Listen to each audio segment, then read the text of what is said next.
Hey everybody, my name is Erin Cook.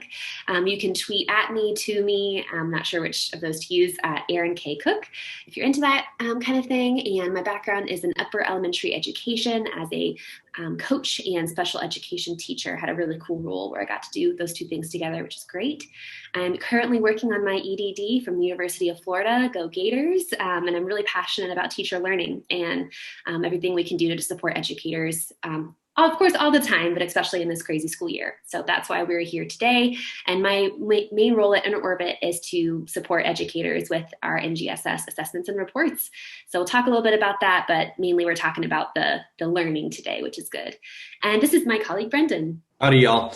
My name is Brendan. You can tweet at me at birdbrainfinch if you're into that kind of thing. I was a middle and high school science teacher for 7 years. I wrote hundreds of articles on rocketlit.com. It's a differentiated reading site that many of you probably have used. And then also, orbit.com, I've written almost all of the assessments that we have on the site. And I'm really excited to share with you a lot of the information that we sort of crystallized from all of our assessment writing and working with districts to, kind of help y'all out and get everything started. The reason that we're here is, and we're not going to talk about this, is InterOrbit. So Erin and I work on a platform called InterOrbit. We have thousands of phenomena and questions now.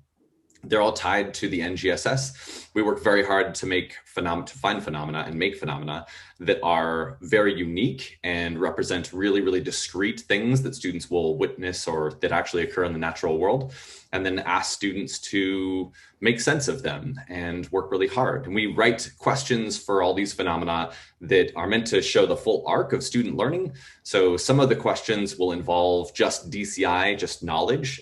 As some of y'all know that are high school or middle school teachers, students are obviously missing content that they should have learned in prior grade level bends. So we write questions for that. And then we write questions that are on grade level knowledge, and then 2-dimensional and 3-dimensional questions.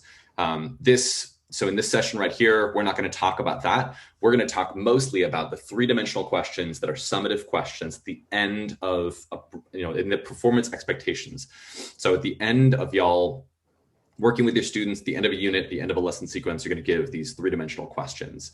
And all of our questions, because they're written so deliberately, they're tagged, and we report out on really discrete elements of the standards. So for a DCI that students struggled with, that forces have strength and direction and force pairs, but they understood and got everything right around net force. So we have these really discrete tags, and then we track them longitudinally and aggregate them over time. And frankly, it's just beautiful. And I feel like as science teachers just don't get the love of reports that the math and ELA folks do. So we're trying to bring that back and have real fidelity and real world detail in the reports. So that's what we're here for. Well, now you know a little bit more about us. We'd love to do another small get to know you activity. So in just a second, a Zoom poll is going to pop up on the screen. We'd love to kind of get a feel and pulse of the room about your prior experience writing NGSS assessments. So feel free to go ahead and choose the GIF that best represents your prior experience. All right, beautiful. Well, we'll go ahead and end the poll and share out the results, which is great. So here we go. So it looks like most of us are reaching and trying as our cat friend and bee, but we have a smattering of other folks here today too, which is really exciting. Our conversation today is going to be quick, boot camp style, but we're really going to dive into practice, so not only theoretical foundations of phenomena and sense making, but also practical applications of how you can use this with your own work, or if you're feeling confident, and that maybe lead the work with others. All right, well, we're going to go ahead and move into talk about really what are we doing here today? At the end of the 45 minutes, what are we hoping to accomplish? So our objective is by the end of our time together today that you will have more experience analyzing 3-dimensional, and we're going to talk about what that word means in just a second if you're unfamiliar. But we're going to be analyzing 3-dimensional NGSS assessment questions for depth of sense making in summative assessments. We just want to call out that the learning we're talking about today is really rigorous, high expectations for students, as the NGSS are. And there are other assessment practices like prior knowledge assessments or even formative assessments that you might want to be giving throughout a unit or a lesson of study that might not be fully 3-dimensional. And we'll talk about that in a little bit. So all of these assessments are really like at the end of student learning, how should students be making sense of the world around them? We're doing a lot of activities today. It's going to be very quick boot camp style, as I said before. We're going to be reading just a really quick one-page text and having a quick e-discussion to help set the foundation of our topic today.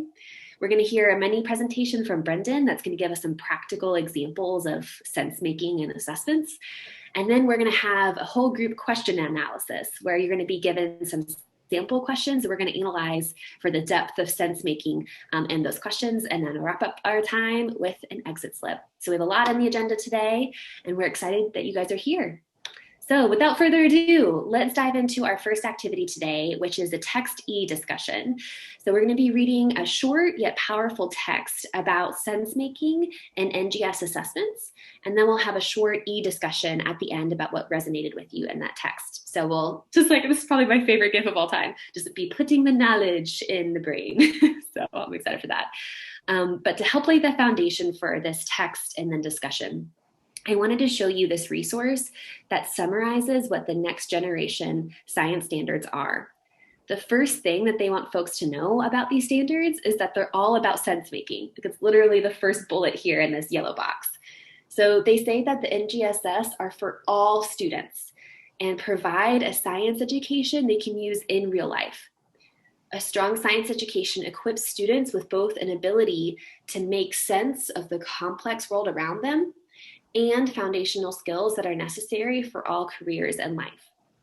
So with all of the research that went into making these standards, the main goal of these standards, and therefore science education as a whole, is that students can make sense of the world around them. They can come across something novel and make sense of it using foundational skills that they've experienced through education. So if that's our goal for students in science education, then our assessment should reflect that goal so we can see how well we're progressing towards students making sense of the world around them.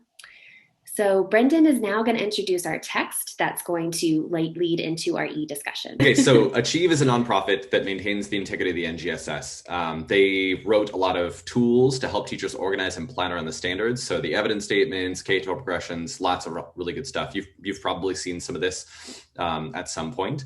But today we're talking about sense making through assessment, although all of the pedagogy and the concepts here will be things that you can apply to all of your instruction, not just assessments. So strongly recommend that you, take this and think about it through assessment right now, but bring it back to your practice and, use it as you need to. So first off, what we want to talk about are the 3 dimensions. So the first thing we're going to talk about is the content. So what students know. These are the DCIs, the disciplinary core ideas. So this is what we've been teaching for a long time. It's just the basic ideas. The mitochondria is the blank of the cell. It's the stuff, it's the work. So that's important. But there's also the cross-cutting concepts. This is the second dimension. This is how students think. I like to think of these as thematic elements that run through from kindergarten through 12th grade and beyond, things like patterns, scale, systems, these different ideas that truly come together between earth, life, and physical science. And then lastly, there's what students do, and that's the practices. This is the third dimension of the NGSS. So what students do are skills that students, scientists and engineers apply to ideas. So this is truly where students start to make sense of the world around them. They use these skills and apply them to figure things out. And these are kind of like the most important, I think, thread in terms of critical thinking and application beyond the NGSS. So we'll dive into our text in just a second. I'll let Erin finish introducing what we're going to do with it. Beautiful. So in just a moment, we're going to drop the link to the text in the chat, and it'll be a Google Doc. And you'll go ahead and open it, and we'll all be in the same Google Doc. So this very short page, is literally just one page, is going to be talking about these big ideas of sense making in our assessments. As we read, because there's, even though it's short, a lot to unpack, we're going to use a protocol called the 4 A's to analyze this text, and then also share our thinking with others in an e-discussion. So as you read the text, I want you to choose 1A. So the 4A options are: what assumptions do the authors of the text hold? What do you agree with in the text? What do you want to argue with in the text? And what parts of the text do you want to aspire to or act upon? So as you're reading, and if one of those A's jump out to you, go ahead and leave a Google comment with highlighting that word or the phrase that matches that A. And then you can say that like, this phrase I want to argue with because blah, blah, blah. And you can just leave like a little sentence or two highlighting that specific part of the text that the A resonated with you about. So as we're reading, we're going to see different people's thoughts and comments about this text using one of those A's. And if you finish the text and have already left a comment about one of the A's, bonus cool points for you if you want to respond to someone else's comment. That would be lovely too, so we can have a little bit more of a discussion. So many good comments. I'm not sure if y'all are reading and responding to any of these, but I mean, absolutely beautiful. Thank you all very, very much for engaging deeply in this. I'm in heaven reading all these reflections. Great job. The page isn't long enough for all of the comments. Keep scrolling. This is great. Awesome. Well, thank you guys for engaging in that conversation that helps just one, define what sense making is, and then how it can show up in our assessments. So what we're going to do now is unpack that a little bit more, talk about phenomenon and assessments, and have some criteria for how we can see how much sense making is present or not in assessment items. So take it away, Brendan. Here we go. So there is a framework that we're going to use today to look at all these assessments. And there's 3 aspects from the article we were looking at they're going to use and apply, again, to make sense of sense making. So the first one is, and I'm going to go down these rows here from the top. So novel phenomena. So one of the criteria for sense making is this a novel phenomena? The novel phenomena is something ideally that students have never seen before, and students are applying what they've learned to something new. The second element of sense making that we're going to be looking at today is the multiple dimensions. So this means our students applying, not just using the cross-cutting concept, the SEP, and the DCIs to pull that together. And lastly, grappling with uncertainty. So this is touched upon in the document that we were just looking through, and you may have heard about this, but this is where the sense making comes in. So if students are not grappling with uncertainty, if there is no uncertainty in what they're doing, if they're just repeating back or representing knowledge, then truly they're not engaging in sense making at all. So we're going to talk about grappling with uncertainty in the context of all these things. And there's one performance expectation we're going to use to start our discussion, and it's a middle school MSPS 1-4. It's develop and use a model that predicts changes in particle motion, temperature, and a state of pure substance when thermal energy is added or removed. This is a beefy performance expectation, so I don't expect you to nail each of these elements. So with all of the assessments and phenomenon questions we're going to look at, they will involve sense making, but not the full fidelity of this performance expectation. There's so many elements in the DCI that students are expected to perform and to exhibit that we're only going to target, and with our questioning on our site, we only target 1 or 2 bullet points in each of the questions to make sure that we're specific with this. We have discrete learning goals, and we can measure whether students made progress in those things. Cool. So the first phenomenalysis is a boiling pot of water. And I guess one of the things I want you to think about is, do students need the phenomena to answer questions? When you're looking at any of your assessments, if you cover up the phenomena, can you still answer the questions? And if the answer is yes, I have bad news. But there's also a purpose for questions like this. So the boiling pot of water, model how the heat changes molecular motion. So this is the most common example of an assessment that teachers have given us, period. So the question is, can you draw a model to how heat changes the molecular motion? Heat is being added through this stove. The water is boiling and moving. Can you model this? So the first thing is, there is evidence of using the SEP to model, right? So, they have to draw a model. It says model in a thing. So there's evidence of that. Second point is, you must have some knowledge of particle motion and heat in order to answer this question. And so, theoretically, this should work out pretty well in terms of modeling. So as far as actual sense making is concerned, though, novel phenomena, I'm going to go straight up no. This is not novel. If students have had any experience whatsoever with thermodynamics, they have talked about water getting warmer or getting colder. You've probably talked about freezing water, ice cubes, about steam that comes out of water, that change of phase or state. So this is not novel at all. Does this require multiple dimensions? So I'm going to say You could argue that it does require maybe this cause and effect, which is the cross-cutting concept. I know that it says modeling, but I'm going to give it a somewhere between some and no, maybe a little bit of this, a little bit of that, because in truth, students are not having to apply what they've learned to something new. They're really just representing particle motion in a different context, not in service of sense making, but just to show that this is what happens when things get hotter. Like I draw longer lines behind the dots and they're moving faster. And then grappling with uncertainty, absolutely not. Students are not grappling with uncertainty at all. Again, if students have gone through any work with thermodynamics and heat, then they've seen a phenomena like this before. So none of these, in no way are students grappling with uncertainty. What's actually happening here is students are representing knowledge. So if students did understand and they have gone through, what happens when particles get, when heat energy is added to particles, then absolutely, this is helpful. They're drawing a model, which helps, us understand if they can draw models and represent things in that way. And, they're showing particle motion when heat is added. Those are important things, but this does not involve sense making. This is not appropriate as a summative assessment for students. Any questions around this phenomena will not ask students to make sense. Cool. So this is bad. As my 4-year-old son would say, X, not a good example of sense making. Let's move on to our phenomenalysis number 2.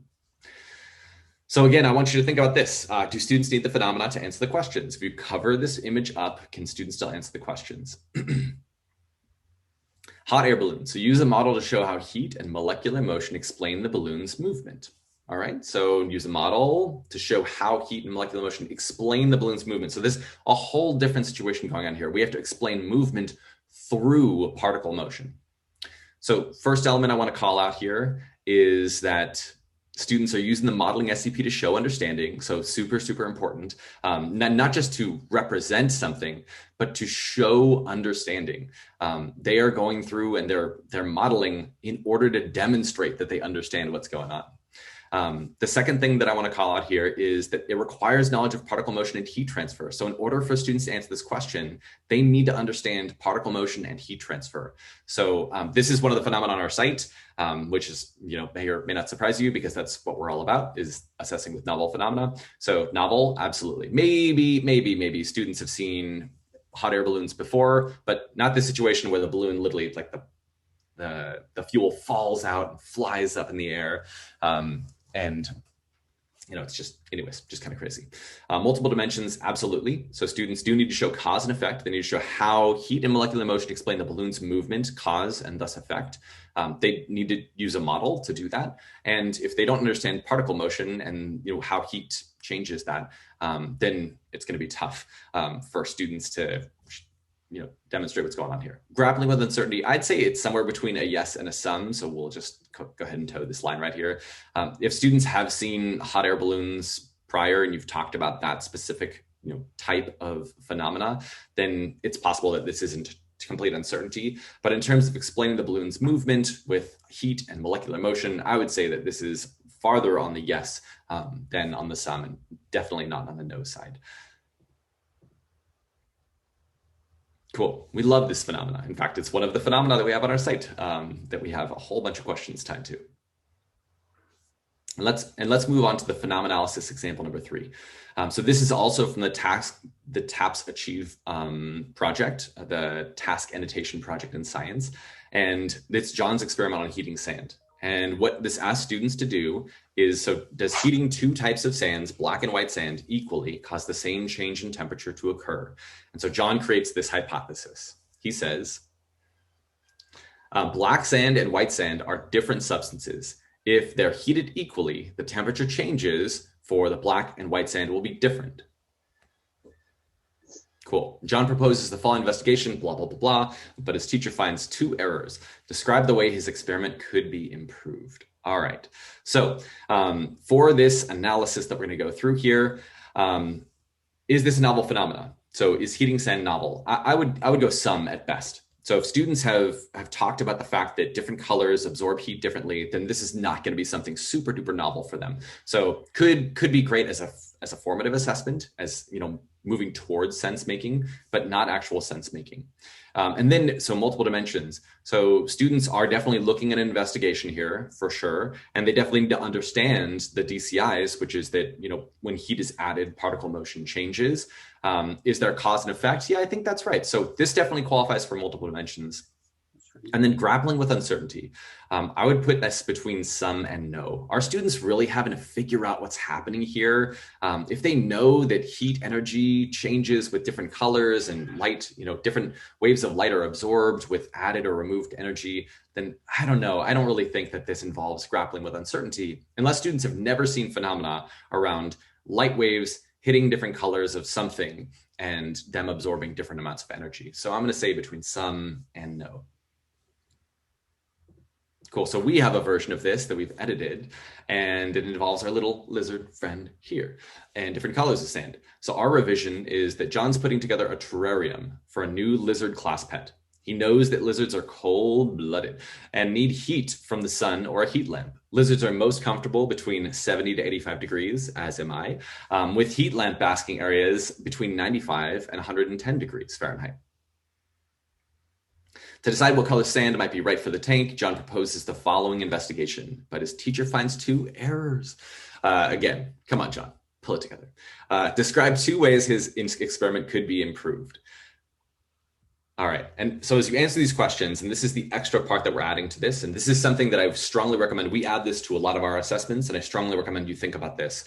It's just frame what we're looking for from students. As you answer these questions, think about how the characteristics of different materials change the way heat is absorbed. So characteristics of materials, we're looking specifically at the composition of materials, what light waves are absorbed and reflected off of them, how color can go into heat transfer.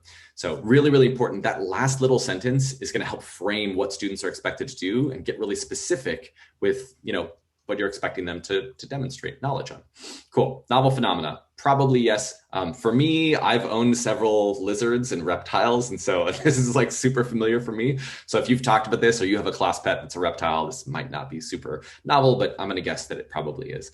Are there multiple dimensions being involved here? So students need to understand particle motion, cause and effect, and they need to talk about they need to use investigations and analyze the investigation. So totally, our students grappling with uncertainty. So again, if it was me, because I was a reptile nerd for a long time, not really, but for probably most of your students who may or may not have reptiles, they are grappling with that. And this is a really, really important thing. So if you do have students that are super, super into reptiles or animals or whatever it is, then problematizing things in this lens is really, really helpful. And this is where writing local phenomena is really, really, really helpful. And the idea with all of these sessions is to help prepare you to be able to write your own phenomena. So we're doing this analysis in service of, hopefully scaffolding up to y'all writing your own phenomena and doing beautiful stuff there. Cool. So we have some suggestions for where to find beautiful phenomena. There's this website called interorbit.com. It's our website. We have hundreds of phenomena now and a huge database of additional phenomena that we can, that we're adding all the time. I also recommend ngssphenomena.com. There's a Twitter handle at ngssphenomena. It is phenomenal. And they retweet phenomena from teachers and from other sources all the time. Please follow them if you're into the Twitter world. And lastly, there's Project Phenomena by the San Diego County Office of Education, which I strongly recommend. It's not an actual hashtag on Twitter. They just call the website hashtag Project Phenomena, but strongly, strongly recommend. They have lots and lots of phenomena, all tied to performance expectations. You can search through stuff and find it. So now that we've seen some example assessment items and have analyzed the level of sense making in these items, we're going to be throwing out another phenomenon, because we just love phenomenon around here. And we're going to use those same 3 criteria. And as a whole group, we're going to kind of vote for how the level of sense making in those questions using the same criteria that was introduced in the article and Brendan used in his examples. So before we get to the analysis, Brendan's going to introduce the phenomenon and then the standards, so we're all on the same page of what we're actually assessing here. And I'm back. So how does an algal bloom change the color of the ocean? how does it happen? I'm going to explain the science behind this. You wouldn't do this for your students. Ideally, they would have enough background knowledge to understand this, but this is kind of a unique phenomena. So in an algal bloom, there are probably billions of tiny, tiny microorganisms, and they're reproducing very rapidly, typically from agricultural runoff or other situations that are causing nutrients to flow at exorbitant concentrations. Those will flow down into bodies of water like the Great Lakes or whatever lake or river you're around, or the ocean. And there's going to be tons and tons and tons of these little microorganisms, and they proliferate very rapidly. And it's a problem because right now, as you can tell, the ocean is not that deep blue, black color, but it's teal and all these other colors because light is not able to penetrate through these photosynthetic organisms. It's bouncing off instead, and it's being absorbed by those organisms for energy. This creates a huge problem for the ecosystem. So I just want to give a little background on the phenomena. You can do that for your students if you want. But what we're really looking at here in this phenomena is just the fact that light waves from the sun are not acting normally when they hit these, when there's an algal bloom in the ocean. Cool. The performance expectation is a little bit different. We're going to go for MSPS42, develop and use a model to describe how waves are reflected, absorbed, or transmitted through various materials. The SCP, again, is develop and use a model. We're just going to use that throughout this because it's kind of like a nice comfy spot. The DCIs involve a lot of different elements. There are wave properties in here. So we talk about actual matter waves and light waves. We're going to focus just on the light waves. PS4b, the electromagnetic radiation here. So we're going to just go ahead and X out those wave properties. You can have a different question, a different set of questions and phenomena that focus on wave properties and matter waves, sound waves. That's not what we're going to do here. And the cross-cutting concept that's really important because you are going to be analyzing this is structure and function. So is the question asking students to relate the structure of something to the function of something else? Are there connections being made there? Yes or no? So let me walk through. We're going to use this graphic organizer to help us analyze. So on the top left, you're going to see the picture of our algal bloom, which was our phenomenon, a reminder of that. And then our question, how does an algal bloom change the color of the ocean? We have our 3 dimensions up at the top, which are the 3 dimensions that these assessment items are going to be assessing. So when we're analyzing, are these questions having students use multiple dimensions, you can look back through those. Okay, so in this pink box, here are the 2 sample summative questions that we're going to analyze for the depth of sense making or not in those questions. So here they are. Draw a model to show how light changes direction when it hits water. And 2, explain how your model shows that light changes direction when it hits water. So those 2 questions paired with our phenomenon, we're going to use the same criteria that Brendan was using before, and that was in the article. And we'll vote between yes, some, or no for each of these criteria. And you can do over the line like Brendan does, even though it's not necessarily in a box. That's totally fine too. So think, do these questions have a novel phenomenon? Are students using multiple dimensions to answer these questions? And then are these questions promoting students to grapple with uncertainty? Do the questions speak back to the phenomenon for students to make sense of that novel situation? So I'm going to give people a couple moments to think through that. Feel free to read through the chart, but then we're going to have some voting. So it looks like we have all of our things going on here. Feel free to go ahead and vote what you think about these questions, and do they meet our criteria for sense making? All right, so what we're going to do now, so feel free to keep reading through it. We're going to share Brendan and I's analysis of these questions and kind of talk through these 3 criteria. And remember that analysis is analysis. You know your students best and context and all of that best. We're going to talk about what we think about these criteria. And then we're going to show you some revised versions of these questions that will hit sense making, even bring more sense making to these questions for students. All right, so for novel phenomena, yeah, this is novel. I mean, maybe you live in an ecosystem where there are algal blooms, and that's great. So technically, the phenomena is novel. Multiple dimensions, I give a meh. Those students are drawing a model we don't explain that they have to even mention the DCIs in here, that light is reflected, absorbed, or transmitted through a material. None of that is explicitly mentioned. So it's very possible that students could draw something super random that happens here. But they are using a model, and they are mentioning disciplinary core ideas. Maybe you'll get lucky and they'll mention structure and function, but I wouldn't count on it. If it's not explicitly stated in the question, you're less likely to get that.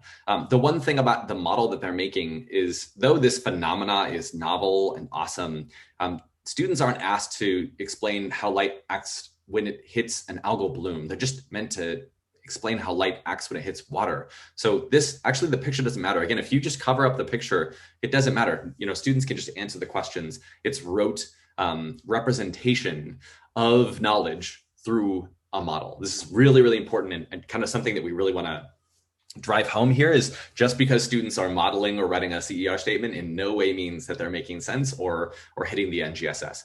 And then grappling with uncertainty, heck no. So they're just drawing a picture of light waves hitting water. That's it. There's nothing uncertain. I mean, I realize that there's a phenomena there, but the actual questions and what we're asking students to do not involve any uncertainty. So there is a place for questions like this. And actually earlier on in this cluster, we use these very questions because we need students to be able to draw a model and be able to show that light waves are doing anything like the path of light waves. So this is an important formative assessment. But in terms of sense making, in terms of a summative performance for students, nah. This is not grappling with uncertainty, and it's not having students make sense. They do not need to think critically at all. They can either draw a picture of light waves hitting and bouncing off something or being absorbed by it, or they can't. Cool. So the sample questions are in the middle, and our actual questions that we use in the site for sense making are on the right-hand side. So draw a model to show how light changes direction when it hits water is changed to draw a model to show how light acts differently when there's an algal bloom. So this is important because now they have to apply what they know to this new thing, algal bloomage. Your model should show reflection, absorption, transmission. I've always found in my classroom, if I'm not explicit with what I want students to do, if I don't say exactly in bullet points, these are the 3 things you should do, there's no way I'm going to get that stuff. I know y'all, I see the people with cameras on nodding, if you give vague directions, who even knows what's going to happen here? They could draw a picture of a cow. So then instead of explain how your model shows that light changes direction when it hits water, again, like a solid formative question, we want to show that. Explain how your model shows reflection, absorption, and transmission during an algal bloom. So again, we want them to describe how these things are changing during an algal bloom. Super, super, super important. And then finally, how does the structure of the algae, this is the extra question for the cross-cutting concept, because again, not mentioned explicitly prior. How does the structure of the algae explain the difference in behavior of the light? So if the structure of the algae is different, and the structure of the algae is obviously different than the water because light waves are hitting the algae and they are refracting and reflecting away. And so we need to make sure that students can explain. So there's something about the way that these things are designed that is impacting the behavior of light. There's, different frequencies of light are reflecting off of it, or just more light is reflecting off of it or being absorbed by it. That's really, really important, is relating structure to function here. And again, so we had in prior sessions, people mentioned that if you say something like, the water, how does the structure of the water change the behavior of light? That's great as well. And I think that would be a great formative question, because then later on you can ask, now during an algal bloom, how does the structure of the algae affect that? In our actual phenomena on our site, we have a picture, an electron microscope of one of these, of the algae, and it shows that there's significant, they're shiny, and at least at scanning electron microscope, they look reflective, at least to students. So it does signal to them that there's probably something about this structure that is leading light to reflect off of it. Beautiful. And what I love about these final questions is, even though it's still getting at modeling and DCI, maybe just like the sample questions did, these questions in the purple are pointing students back to the phenomenon to make sense of it. They're not showing representation of maybe something that you taught them, which is great, but it's still not making sense, which is beautiful. So to wrap up our time together today, yay, Steve Harvey, I want to just quickly wrap up everything we just said into a nice little package, and then we're going to end with an exit slip. So we talked about how today that phenomena need to be novel, relevant, and explained through application of science knowledge. We talked about 3 criteria that you can use to help gauge the level of sense making in your assessment items. Is there a novel phenomenon? Are students using multiple dimensions to answer or solve the phenomenon? And are they grappling with uncertainty? Are your questions pointing back to that phenomenon for them to make sense of a new situation? So this is a long journey. As we said, this is maybe a summative assessment type that you might have more to do in your classroom, like introducing phenomenon throughout your unit or using a driving phenomenon. We definitely recommend a lot of teacher modeling, small group discussion with kiddos, all of these really good things. So maybe not as an assessment practice to get started with, do more low stakes, easier on ramps for kiddos getting used to making sense of new phenomenon. We also have lots of extra resources that we didn't mention today, some little goodies. So we'll send that out in a follow-up email too.